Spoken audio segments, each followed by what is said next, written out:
Fascist সীমান্তের ওপার থেকে মাঝে মাঝে হুমকি ধমকি দেয়। এবং এটা সম্ভব হচ্ছে একটাই কারণ, যে বর্তমান অন্তর্বর্তীকালীন সরকার এখন পর্যন্ত নির্বাচনী রোডম্যাপ ঘোষণা করেন নাই।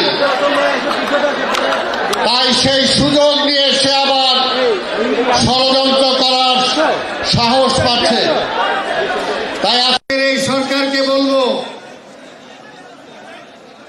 বাংলাদেশ থেকে আমরা ফ্যাসিবাদকে বিদায় করেছি। যারা দীর্ঘদিন ক্ষমতায় থেকে মুক্তিযোদ্ধা এটাকে নিয়ে যারা ব্যবসা করেছে, সেই ব্যবসায়ীরা আবার এই দেশে ক্ষমতায় ফিরে আসার জন্য ষড়যন্ত্র করছেন। এই দেশকে যদি আপনারা ভালোবাসেন, আজকে বললো একটা ছোট কথা বললো, গুরুত্বপূর্ণ কথা বলেছেন যে আওয়ামী লীগ আর বিএনপিকে এক পাল্লায় মাপতে চায় না। আওয়ামী লীগ আর বিএনপি এক না। আওয়ামী লীগ হল আজকে যেমনি বিজয়ের মাসে কথা বলছে, এর আগে আওয়ামী লীগ যখন ক্ষমতায় ছিল তখনও বলেছে আওয়ামী লীগ স্বাধীনতায় কখনো বিশ্বাস করে নাই, মুক্তিযুদ্ধের পক্ষের দল না বলে তারা সেটাকে ব্যবহার করে নিজেরা লাভবান হওয়ার চেষ্টা করেছেন।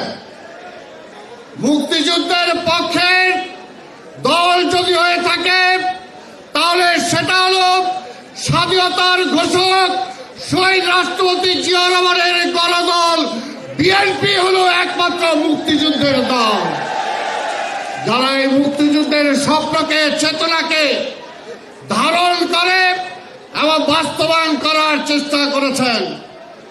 আজকে শেখ হাসিনার পতনে সবচেয়ে বেশি মনে কষ্ট পাইছে ওই যে মোদি নামে একটা ব্যক্তি আছে সীমান্তের ওই পারে, তার সাথে আরো কিছু লোকজন আছে। এছাড়া অন্য কেউ বেশি ব্যথা পায় নাই। ওই পরাজিত ফ্যাসিবাদ কে চূড়ান্তভাবে পরাজিত করতে হলে জনগণের রায় দরকার। সেই জনগণের রায়ে যেমনি হাসিনা ভয় পাইত যে নির্বাচন দিলেই বিএনপি ক্ষমতায় চলে আসবে, আজকেও কিছু কিছু লোকের মুখে শোনা যায় যদি নির্বাচন দিলেই বিএনপি ক্ষমতায় চলে আসে। আরে জনগণের রায় অতীত বিএনপি ক্ষমতায় গিয়েছে, ইনশাল্লাহ আগামীতেও জনগণের রায় বিএনপি ক্ষমতায় যাবে। তাই আমরা জনগণের রায় বিশ্বাস করি। আপনাদেরকে বলবো, আন্দোলন এখনো শেষ হয় নাই। যে পর্যন্ত নির্বাচন আদায় করতে না পারবো, যে পর্যন্ত নির্বাচনের রেজাল্ট ঘোষণা না হবে, সেই পর্যন্ত রাজপথে আমাদেরকে থাকতে হবে। এটা পরিষ্কার কথা। কারণ এখনো ষড়যন্ত্র চলছে। এই সরকারকে বলবো, আমরা সরকারে নাই, তারপরে আমাদের নেতা তারেক রহমানের নির্দেশে আজকে সারা বাংলাদেশে লক্ষ লক্ষ নেতা কর্মী যারা নির্যাতিত হয়েছিল, কারাগারে গিয়েছিল, হাজার হাজার মামলা নিয়ে এখনো ঘুরে বেড়াচ্ছে।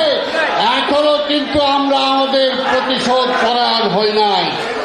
এখনো আমাদের বাড়িঘর অনেকের ব্যবসা ফেরত পায় নাই, অনেকের চাকরি ফেরত পায় নাই, কিন্তু তারপরেও কিন্তু বিএনপি শান্তি বজায় রেখেছে গণতন্ত্রের স্বার্থে। তাই আমরা বিশ্বাস করি গণতন্ত্রের চূড়ান্ত পর্যায়ে নির্বাচন আসবে।